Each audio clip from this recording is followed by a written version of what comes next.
Bacaan dari Kitab Ulangan. Di padang gurun seberang sungai Yordan Musa berkata kepada bangsanya, "Hai orang Israel, dengarlah ketetapan dan peraturan yang kuajarkan kepadamu untuk dilakukan, supaya kamu hidup dan memasuki serta menduduki negeri yang diberikan kepadamu oleh Tuhan, Allah nenek moyangmu. Janganlah kamu menambahi apa yang kuperintahkan kepadamu, dan janganlah kamu menguranginya. Dengan demikian kamu berpegang pada perintah Tuhan, Allahmu, yang kusampaikan kepadamu. Lakukanlah itu dengan setia, sebab itulah yang akan menjadi kebijaksanaan dan akal budimu di mata bangsa-bangsa. Begitu mendengar segala ketetapan ini, mereka akan berkata, memang bangsa yang besar ini adalah umat yang bijaksana dan berakal budi.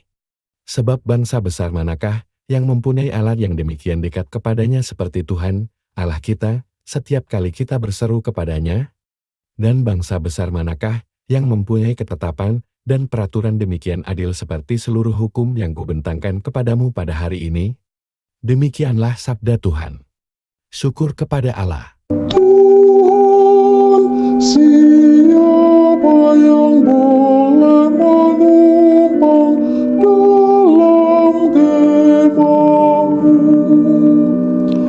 Orang yang berlaku tidak bercela, yang melakukan apa yang adil, dan mengatakan kebenaran dengan segenap hatinya, yang tidak menyebarkan fitnah dengan lidahnya. Tuhan, siapa yang boleh menumpang dalam kemah-Mu?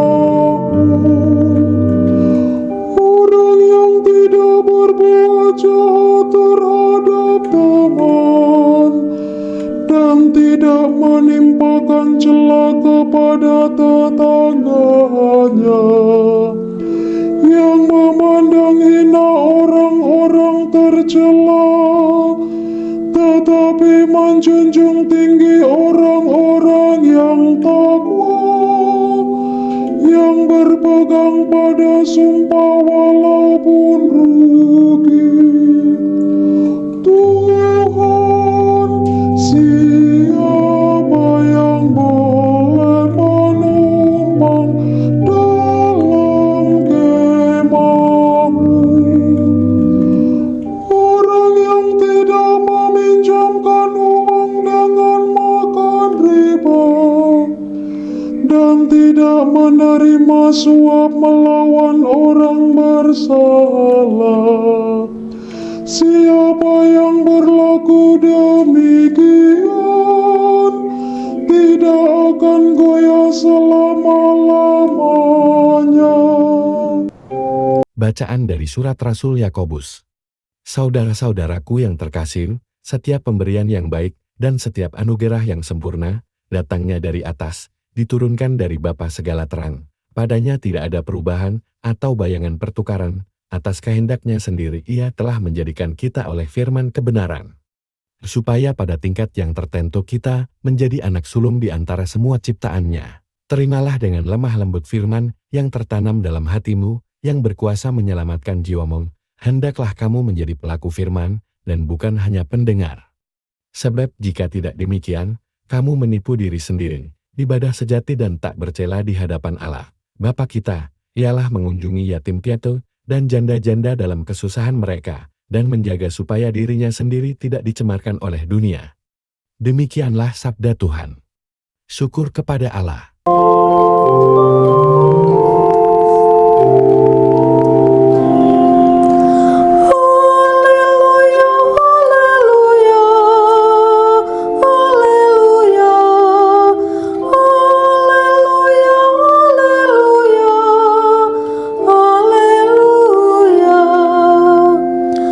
Atas kehendaknya sendiri, Bapa telah menjadikan kita berkat firman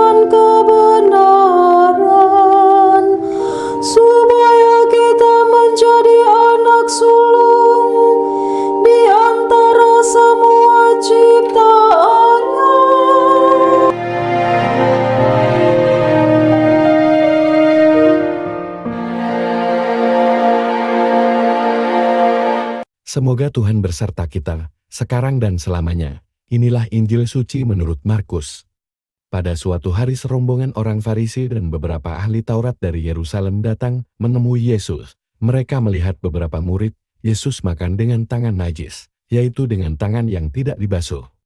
Sebab orang-orang Farisi seperti orang-orang Yahudi lainnya tidak makan tanpa membasuh tangan lebih dulu, karena mereka berpegang pada adat istiadat nenek moyang. Dan kalau pulang dari pasar mereka, juga tidak makan, kalau tidak lebih dahulu membersihkan dirinya. Banyak warisan lain lagi yang mereka pegang, umpamanya hal mencuci cawan, kendi dan perkakas tembaga. Karena itu, orang-orang Farisi dan ahli-ahli Taurat itu bertanya kepada Yesus, mengapa murid-muridmu tidak mematuhi adat istiadat nenek moyang kita? Mengapa mereka makan dengan tangan najis? Jawab Yesus kepada mereka, benarlah nubuat Yesaya tentang kamu, hai orang-orang munafik. Sebab ada tertulis, bangsa ini memuliakan aku dengan bibirnya, padahal hatinya jauh daripadaku, percuma mereka beribadah kepadaku, sedangkan ajaran yang mereka ajarkan, ialah perintah manusia. Perintah Allah kamu abaikan, untuk berpegang pada adat istiadat manusia. Lalu Yesus memanggil orang banyak, dan berkata kepada mereka, dengarlah aku dan camkanlah ini. Apapun dari luar, yang masuk ke dalam seseorang, tidak dapat menajiskan dia. Tetapi apa yang keluar dari seseorang, itulah yang menajiskan dia. Sebab dari dalam hati orang timbul segala pikiran jahat, percabulan, pencurian, pembunuhan, perzinahan, keserakahan, kejahatan, kelicikan, hawa nafsu, iri hati, hujat, kesombongan, kebebalan, semua hal-hal jahat ini timbul dari dalam dan menajiskan orang. Demikianlah sabda Tuhan. Terpujilah Kristus.